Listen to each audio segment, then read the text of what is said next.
Abubuwan da suka faru a yau abubuwa ne na darasi, darasi gare mu gabaki ɗaya. To ban san abin da kake nufi da makomarta ba, ni dai na sani kullum alheri ne a zuciyata. Duk wannan abubuwa da ake ta yi ban taɓa zuwa na yi wani abu wanda yake ko shi ko waɗansu abubuwa waɗansu mutane na yi wani abu na cutar da su ba, kuma ba zan yi ba. Amma dai na sani duk abin da mutum ya shuka shi zai girba. Ai ba abin da ba za ka ji mutane sun faɗa ba. Ni dai a sani na har yanzu ba mu zauna da wani mun yi wata yarjejeniya na cewar a ba da kaza ko kar a yi kaza ba. Amma dai abin da na sani shine shi wanda yake shugaban ƙasa yanzu tare muka fara siyasa da shi a SDP, yana sanata, na deputy speaker na House of Reps. Na sani tare muka yi gwamnoni da shi 1999 yana Lagos ina Kano. Na sani tare muka kafa APC da shi, duk gwagwarmayar da aka yi mu ne shugabannin kafa APC a wannan ƙasa tamu.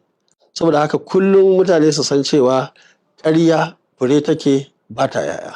Kuma wa'annan mutane ma duk abin da suke na makirci aka yi a court, aka yi shi tun a tribunal, aka zo suka yi a wannan, yanzu duk sun gane kowa abu ya zo sun ce da alƙalai su yi a gaskiya, kuma alƙalai sun yi gaskiya, kuma duniya ta zauna lafiya, Najeriya ta zauna lafiya.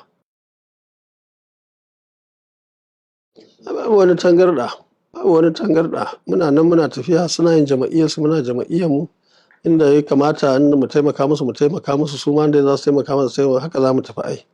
Babu wani tangarɗa da aka samu a ko'ina. Amma akwai yiwuwar za ka shiga gwamnati? In shiga yin gwamnati? To ka bari sai an lokacin ya yi tukuna sai mu gani.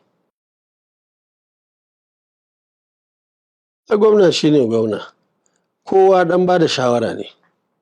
Ko ɗan da ka haifa ba za ka je ka zauna a ƙofar ɗakinsa ka ce kai za ka nuna masa shi zai je kaza ko ka zauna a ƙofar ofishinsa ba. Amma shawara tun kafin a kafa gwamnati nake cewa zan ba da shawara, kuma ina bayarwa daidai gwargwado, kuma na san mutane ma akwai irina sun fi 1000. Babu wani mutum ɗaya da zai ce shi zai iya. Amma babban abu shine daidai ake yi ko ba daidai ake ba. Kar ka damu da wanda yake ba da shawara. A ƙarshe in gwamna ko shugaban ƙasa ya yi daidai, duka credit gunsa zai tafi.